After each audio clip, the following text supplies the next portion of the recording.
jusqu'à la finale de Ligue des Champions et uniquement sur ma chaîne, 15 € en cash offert et votre premier dépôt doublé avec le lien en description.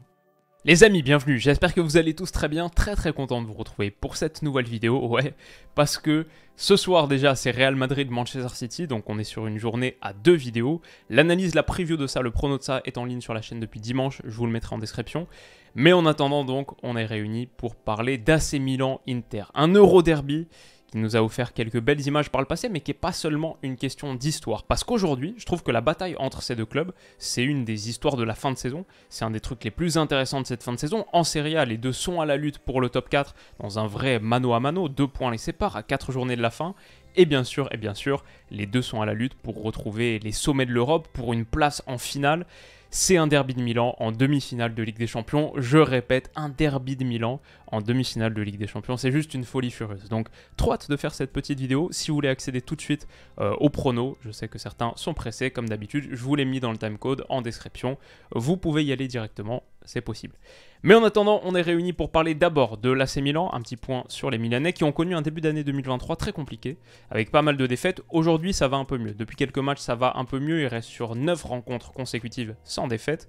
Maintenant, il n'y a pas beaucoup de victoires non plus, seulement 4 sur les 13 derniers matchs. Et il y a aussi des faux pas qui pourraient coûter cher. Beaucoup de points lâchés contre des petits, que ce soit contre la Cremonese il y a quelques jours. Ça, c'est un match nul très décevant. Contre Empoli aussi, il y a quelques semaines. Ce qui fait que l'AC Milan, comme on en a parlé, à 4 journées de la fin, n'a pas son destin entre ses pieds pour l'accession au top 4. Ils vont jouer la Juve aussi sur un de leurs derniers matchs, donc calendrier pas évident. Heureusement pour eux, ils ont battu la Lazio ce week-end. Une victoire 2-0, un gros résultat qui leur fait beaucoup de bien, mais avec un bémol, un vrai bémol, la sortie sur blessure de Rafael Leao. À la 10e minute de jeu, là, on le voit se tenir l'adducteur droit. Élongation pour Rafael Leao, qui est très incertain du coup pour le match de demain. C'est pas sûr à 100%, mais de ce que je lis, de ce que je comprends, je dirais qu'il y a bien 80% de chances qu'il rate le match aller.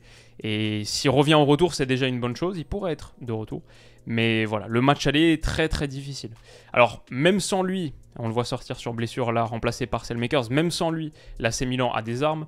Le triangle de fer Maignan, Tomori, Kier, qui a très bien payé en Ligue des Champions récemment.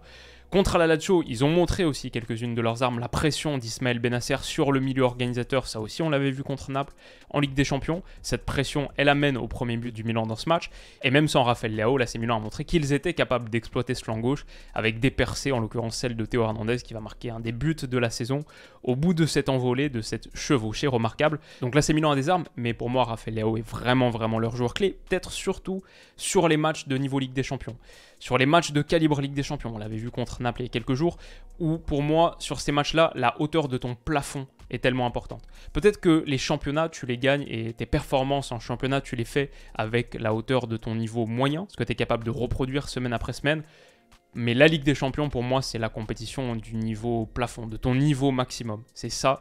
Et Rafael Leao augmente tellement le niveau maximum de l'AC Milan. Au moment des célébrations, on a aussi vu Giroud avec un gros pack de glace sur la cheville gauche. Bref, cet AC Milan, en Europe, il y a quelque chose de spécial. Ils ont de super joueurs, on en a parlé de certains, mais Bennacer, Tonali, même Calabria sur le flanc droit qui est top. Il y en a d'autres. Mais ils arrivent peut-être un peu amoindris. Physiquement, il y a quelques pépins et c'est des organismes qui sont mis à rude épreuve.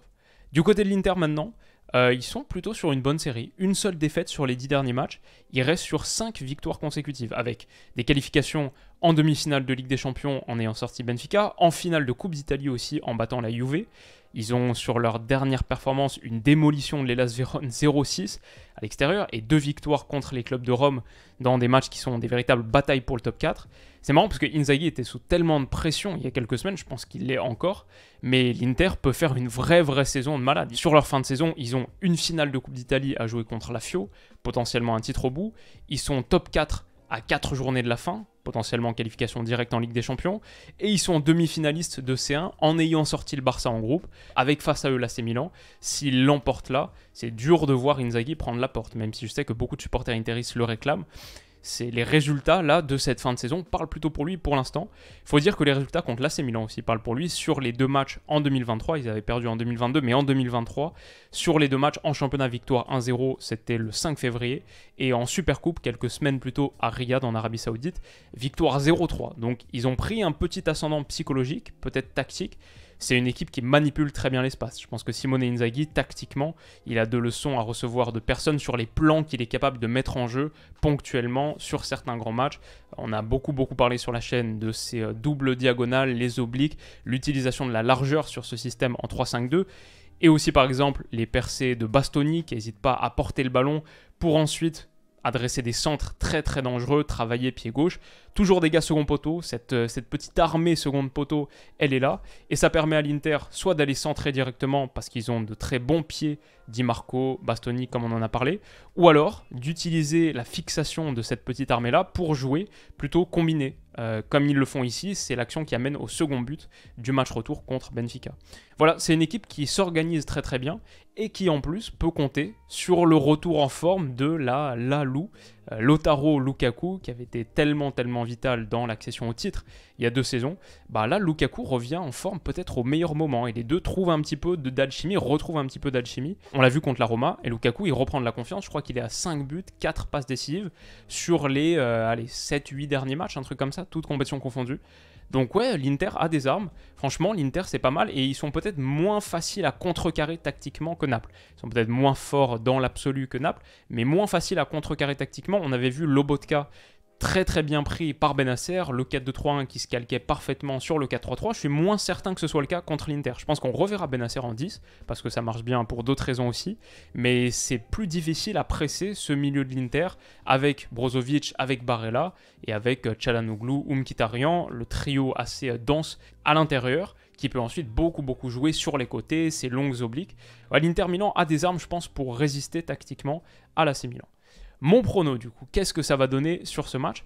On voit un petit peu dans les cotes, c'est très serré. Je pense que les 3 cotes sont hautes. Le match nul à 3,15, l'AC Milan à 3,05 et l'Inter à 2,45. Les gens partent plutôt sur l'AC Milan, 46% des gens sur l'AC Milan qui est à domicile, entre guillemets, même si maintenant avec l'abolition de la règle du but à l'extérieur, ça change absolument rien, sauf peut-être pour la distribution des places supporters.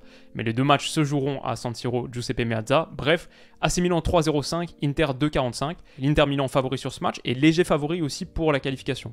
Les gens partent plutôt sur l'AC Milan, c'est très serré, 53-47. Mais l'AC Milan à 2,20, l'Inter à 1,60.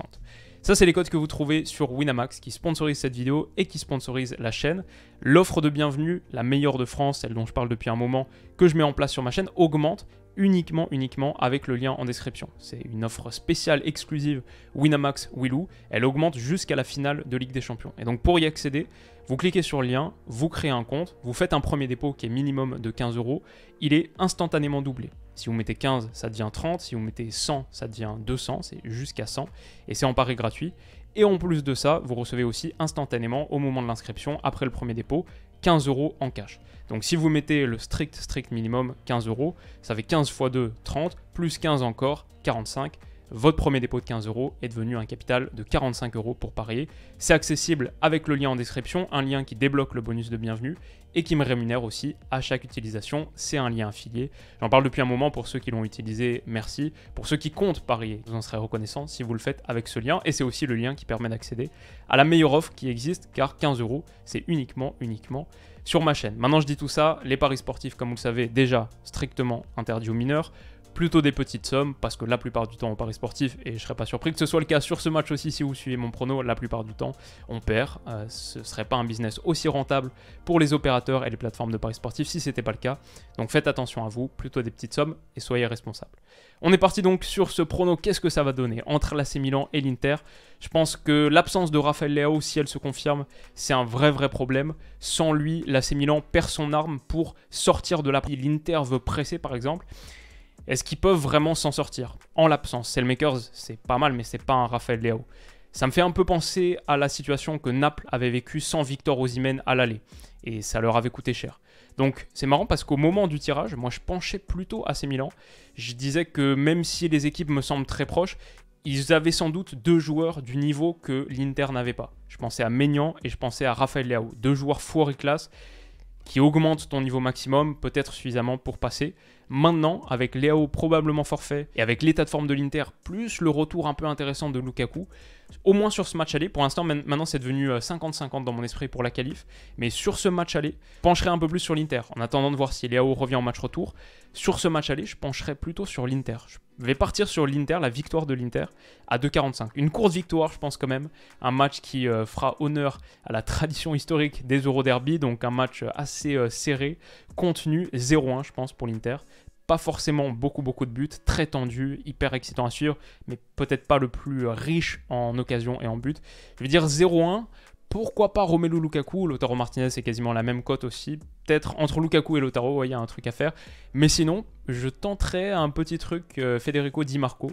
Lui qui avait marqué le premier but justement contre l'AC Milan dans le match de Supercoupe d'Italie en Arabie Saoudite, qui est voilà, un vrai intériste pur jus. Et l'Inter attaque très bien les côtés. Je pense vraiment qu'ils peuvent faire mal à l'AC Milan sur la largeur, notamment sur ces phases de transition, exactement comme l'action du premier but. Voilà, c'est mon petit prono osé. Je vous conseille pas forcément de partir là-dessus. Et faites-moi plutôt savoir quelles sont vos intuitions. Et voilà, maintenant j'ai juste hâte. Bien sûr, il y aura l'analyse en ligne sur la chaîne, quelques minutes après le coup de sifflet final, 1 heure à peu près, le temps de revenir tactiquement sur tout ce qui s'est produit. Vous aurez la vidéo. Et ça va être une sacrée semaine de Ligue des Champions, hein. Trop hâte. Et vous aurez aussi bien sûr les previews, les pronos, des matchs retour ce week-end. Les amis, prenez soin de vous, passez une excellente journée, et on se dit à bientôt. Bisous.